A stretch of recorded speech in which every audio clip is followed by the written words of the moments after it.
যন্ত্রণা আর সইতে পারছি না যে। শিগগির এসো, দেখতে পাচ্ছ না আমাকে আক্রমণ করছে দলে দলে নরকের কীট। এই পোকাগুলোকে তাড়িয়ে দাও, এই পোকাগুলোকে তাড়িয়ে দাও। উফ। নমস্কার শ্রোতা বন্ধুরা, কুহেলিতে আমাদের আজকের উপস্থাপনা হেমেন্দ্র কুমার রায়ের লেখা টেলিফোন। গল্পের সূত্রধার আমি মধুমন্তী এবং গল্প পাঠে দ্বীপ ও অন্যান্য চরিত্রে দ্বীপ এবং কাকুলি। শুরু হচ্ছে আমাদের আজকের নিবেদন টেলিফোন।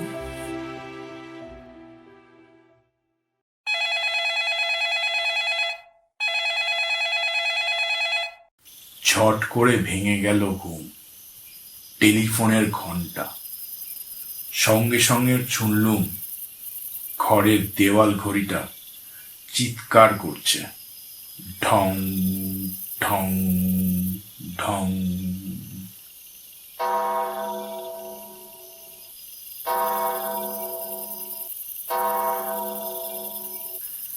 একে একে গুনলুম, রাত 12টা। তন্দ্রাকাতর চোখ না খুলেই আরো দুটো শব্দ এলো কানে, গড় গড় বজ্রের গর্জন এবং ঝুপঝুপ বৃষ্টির পতন। নিজের ডাক্তারি জীবনকে ধিক্কার দিতে দিতে ধর্মর করে উঠে বসলুম বিছানার উপরে।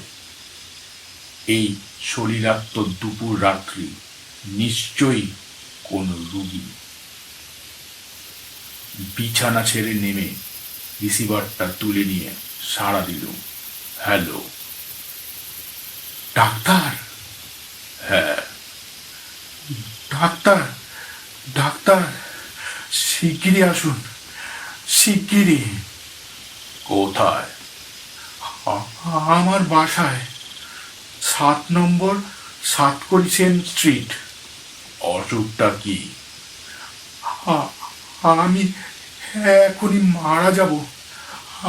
আমার দম দম বন্ধ হয়ে আসছে। আমি আর কথা কইতে পারছি না। শিগগিরই শিগগিরই এসো, শিগগিরই ডাক্তার। আর কোনো সাড়া নেই। রিসিভারটা রেখে দিয়ে কি করব ভাবতে লাগলো। জানালার উপরে শোনা গেল দমকা ঝোড়ো বাতাসের করাঘাত, কিন্তু শেষটায় যাওয়াই স্থির করল। গাড়ির ভিতরে থেকেই টর্চের আলো ফেলে আবিষ্কার করল সাতকড়ি সেন স্ট্রিটের 7 নম্বরকে। একখানি পুরনো ছোটখাটো দোতলা বাড়ি।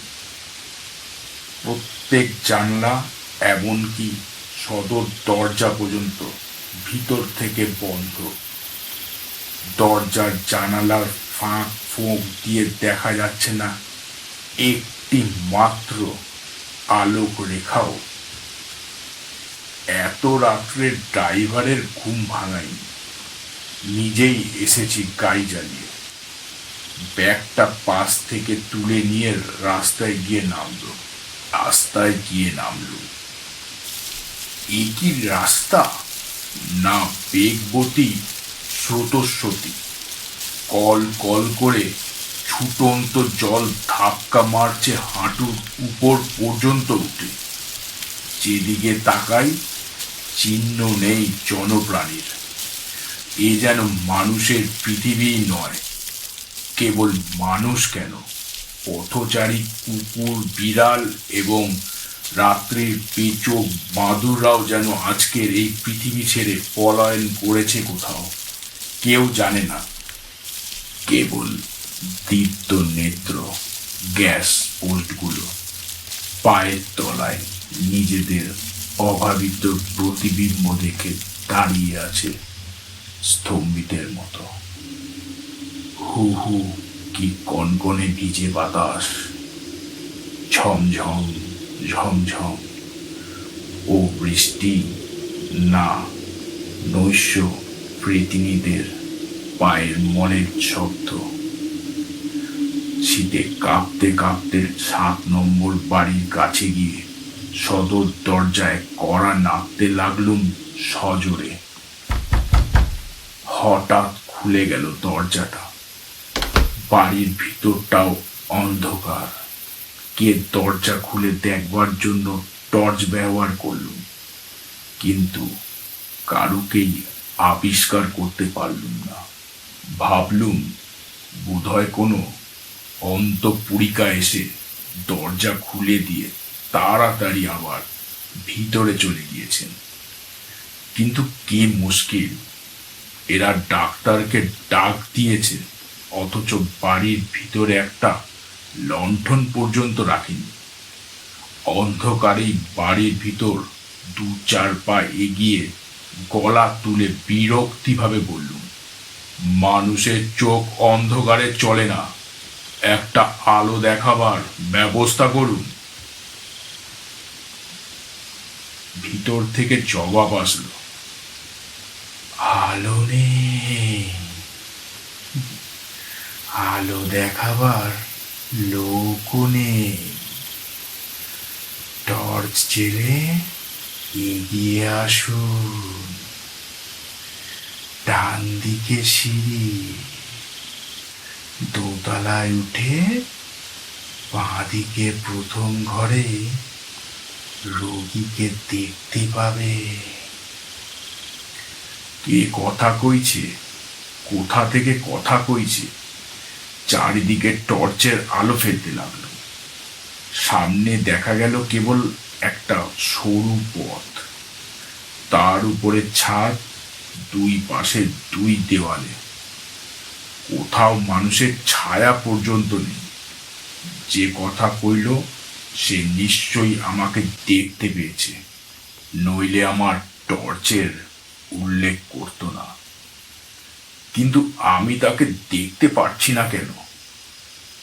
ডাক্তার, ডাক্তার, নির্বোধের মতো দাঁড়িয়ে রইলে কেন? উপরে এসো, উপরে এসো। অপার্থিব কণ্ঠস্বর আসছে যেন খুব কাছ থেকে, আসছে যেন বহু দূর থেকে। বুকের কাজটা করতে লাগলো ছম ছম ছম ছম। সদর দরজাকে সশব্দে নাড়া দিয়ে আচম্বিত বাড়ির ভিতরে ঢুকে পড়ল বৃষ্টির কাদা জল মাখানো খানিকটা দমকা হাওয়া। আমি আর দাঁড়ালুম না, নিজের দুর্বলতায় নিজেই লজ্জিত হয়ে সামনের দিকে এগিয়ে চললুম। ডান দিকের সিঁড়ি বেয়ে উপরে উঠতে লাগলুম এবং উঠতে উঠতে সবিস্ময়ে লক্ষ্য করলুম সিঁড়ির প্রত্যেক ধাপে জমে রয়েছে প্রায় 1.5 ইঞ্চি পুরু ধুলো। সেই ধুলোর উপরে নেই একটি মাত্র পদচিহ্ন, যেন বহুকালের মধ্যে এই সিঁড়ির উপর দিয়ে কোনো মানুষই ওঠানামা করেনি। আর একটা ব্যাপার অনুভব করলাম, আমার চারদিকে ঘিরে যেন কোনো মৃত বা জীবন্ত অদৃশ্য বিভীষিকার ধারণাতীত উপস্থিতি, যেন আমার প্রত্যেক পদক্ষেপ লক্ষ্য করছে তার জাগ্রত চক্ষুহীন দৃষ্টি।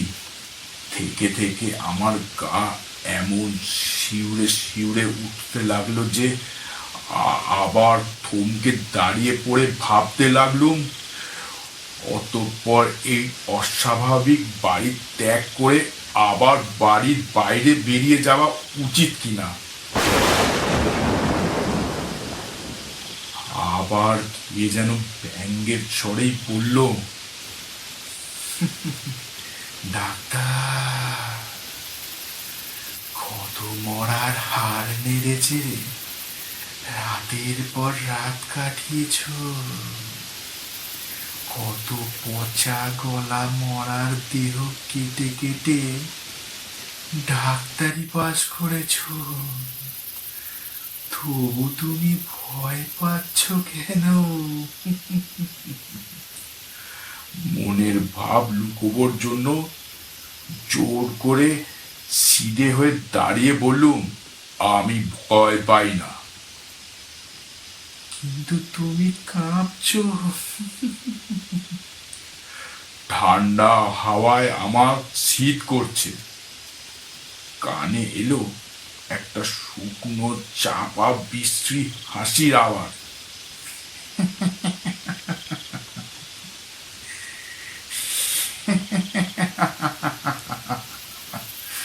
দারুণ ক্রোধে জেগে উঠল আমার পুরুষত্ব।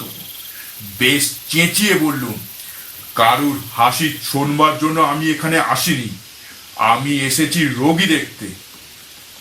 বাঁ পাশের ঘরের ভিতর থেকে শোনা গেল, উত্তম, ভিতরে এসো, দরজা খুলে। দরজা ধাক্কা মারল, খুলল না। দেখতে পাচ্ছ না দরজার বাইরে থেকে শিকল তোলা আছে? তাই বটে। শিকল নামিয়ে ঠেলা মেরে দরজা খুলতেই ভিতর থেকে বেগে বেরিয়ে এলো যেন হিমালয়ের তুষার মাখানো বাতাসের একটা ঝটকা। ঠক ঠক করে কাঁপতে কাঁপতে আবার পিছিয়ে এলো। সেই ভয়াবহ কণ্ঠে ততাধিক ভয়াবহ যন্ত্রণাবৃত্ত স্বরে বলল, এসো এসো, আর দেরি করো না, আমার দম বন্ধ হয়ে আসছে, আমি আর কথা কইতে পারছি না, ডাক্তার, ডাক্তার। নিজেকে সামনে নিয়ে ঘরের ভিতর গিয়ে দাঁড়ালো। খুট খুট করছে অন্ধকার, নাকে লাগলো গলিত সবের দুর্গন্ধ। সেটা আমলে না এনে টর্চ জ্বালাবার উপক্রম করতে কে বলল, আলো জ্বেলো না ডাক্তার, আলো জ্বেলো না। কেন? আতঙ্কে আঁতকে উঠবে, মূর্ছিত হয়ে পড়ে যাবে। এখানে কোনো পাগল কি লুকিয়ে লুকিয়ে আমার সঙ্গে কথা কইছে, না কেউ আমার সঙ্গে প্র্যাকটিক্যাল জোক করতে চায়? অধীর কণ্ঠে বললুম, কি আশ্চর্য, আলো না জ্বাললে আমি রোগীকে পরীক্ষা করব কেমন করে? তবে জালো আলো। জ্বাললুম।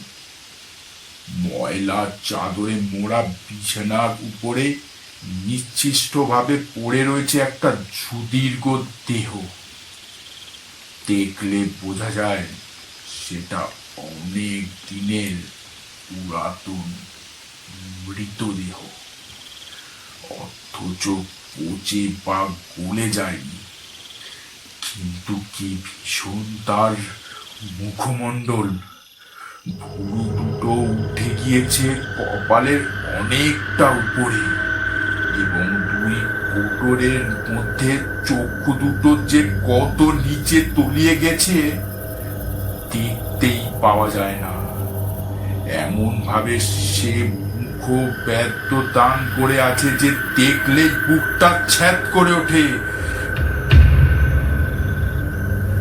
এবং সবচেয়ে ভয়ানক দৃশ্য হচ্ছে তার মুখ গহ্বর ভিতর থেকে কিলবিল করতে করতে বেরিয়ে আসছে সার ভেদে পোকার পর পোকা।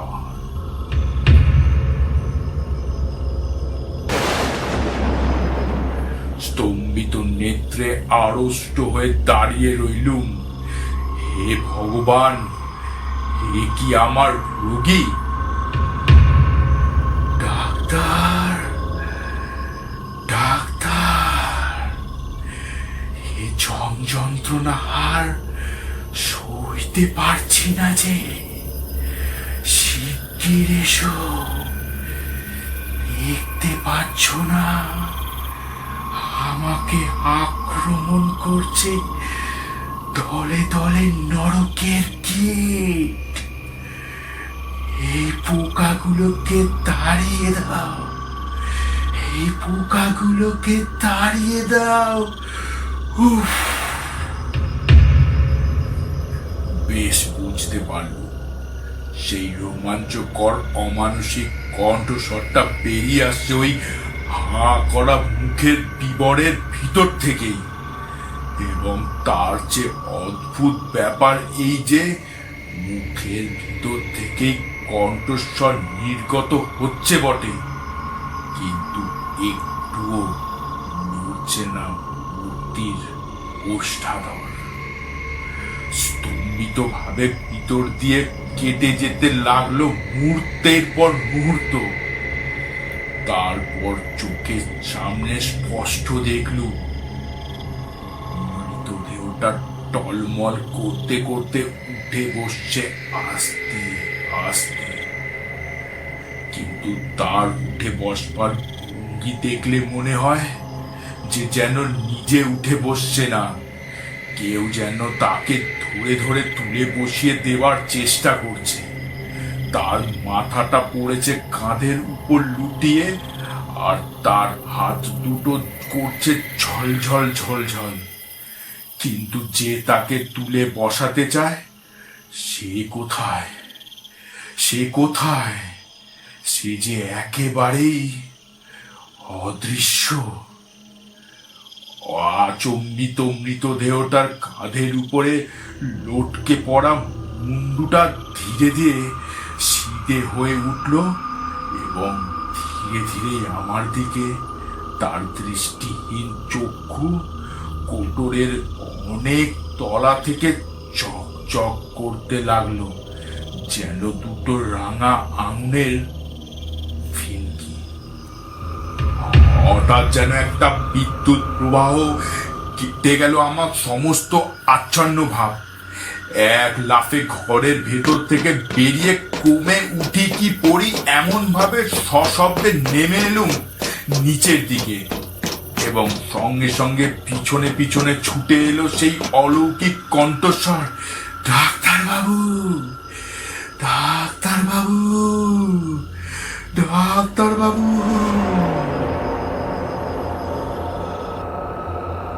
দিনেক পরে সাহস সঞ্চয় করে এক সকালে কৌতূহলী মনে আবার হাজির হলুম 7 নম্বর সাতকড়ি সেন স্ট্রিটে।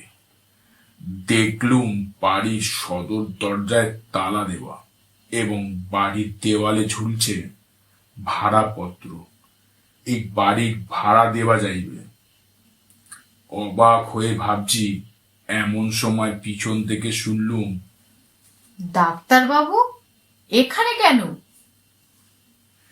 ফিরে দেখি আমারই পরিচিতা, এই অঞ্চলেই তার বাসা। বললুম, দিন তিনেক আগে এই বাড়িতে এক রোগী দেখতে এসেছিল, কিন্তু আজ দেখছি সদরে তালা দেওয়া। তিনি বললেন, ডাক্তার বাবু বাড়ি ভুল করেছেন। এ বাড়ি আজ 1 বৎসর ধরে খালি পড়ে আছে। বাড়িখানার ভারী বদনাম, কেউ নিতে চায় না। আসল কথা চেপে গিয়ে জিজ্ঞাসা করলুম, এ বাড়ি শেষ ভাড়াটে কে? ভুবনেশ্বর বাবু। তিনি এখন কোথায়? পরলোকে। এই বাড়িতেই তিনি মারা যান? হ্যাঁ, হৃদযন্ত্রের ক্রিয়া বন্ধ হওয়ায় হঠাৎ তিনি মারা পড়েন। তার আত্মীয় স্বজন কেউ ছিল না, পাড়ার লোকেরাই উদ্যোগী হয়ে সৎকারের ব্যবস্থা করে। কিন্তু পরলেখেও কি টেলিফোন যন্ত্রের ব্যবস্থা আছে? কারণ ভুবনেশ্বর বাবু তারপরেও বার কয়েক আমার সঙ্গে সংযোগ স্থাপন করেছিলেন। প্রতি শনিবারই রাত 12টায় ফোনের ঘন্টা বেজে ওঠে, আর সেই ভয়ানক কণ্ঠস্বর শুনি, ডাক্তার, ডাক্তার, শিগগিরই এসো, শিগগিরই। ভুবনেশ্বর বাবু আজও আমাকে ডাকাডাকি করেন কিনা জানি না, কারণ এখন শনিবার রাত্রে টেলিফোনের ডাকে আমি আর সাড়া দিই না।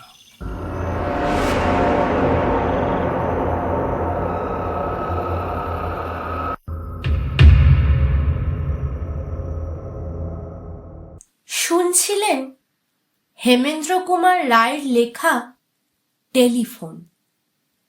আমাদের প্রয়াস ভালো লাগলে লাইক, কমেন্ট, শেয়ার এবং সাবস্ক্রাইব করার অনুরোধ রইল।